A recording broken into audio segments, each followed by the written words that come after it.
अस्सलाम वालेकुम व्यूअर्स, कैसे हैं आप? आई होप अल्लाह के करम से आप ठीक होंगे। Welcome back to my YouTube channel. आज मैं अपने प्यारे से दोस्तों के लिए कसूरी मेथी का तरीका बताने जा रही हूँ। यकीन जाने इतनी मज़े की ये खुशबूदार मेथी बन के रेडी हुई है कि आप बाज़ार की मेथी को भूल जाएंगे।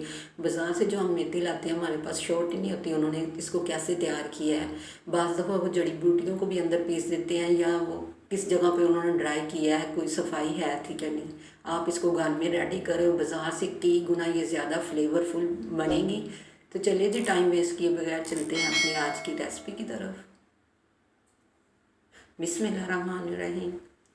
व्यूवर्स, मैंने 1 किलो ये फ्रेश मेथी ली है। मेथी आपने देसी लेनी है। देसी मेथी की निशानी ये होती है वो छोटे पत्तों वाली होती है। आपने इसको अच्छी तरह वॉश करके ना तो किसी भी कपड़े पे डाल के धूप में इसको ड्राई कर लेना है।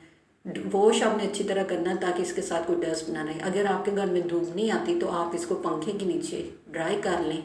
ड्राई करने के बाद इसकी लुक ये आई है, ये देखें। तो अब हमने इसको हाथों के साथ मसलते जाना है। हाथों के साथ मसलने से इसके छोटी पत्तियां अलहदा हो जाएंगी और ये डंडियां अलहदा हो जाएंगी। ऐसे हम सारी मेथी को आस्ते आस्ते मसलते जाते हैं। ये देखिए इस तरह की इसकी लुक हो गई है। अब हमने इसको हिला हिला के ऊपर से ना डंडियाँ अलहदा कर ले ली। लेकिन अगर आपके पास मोटे सुराखों वाला कोई स्ट्रेनर है तो उसमें डाल के आप मेथी को ऐसे ना स्ट्रेन कर लें।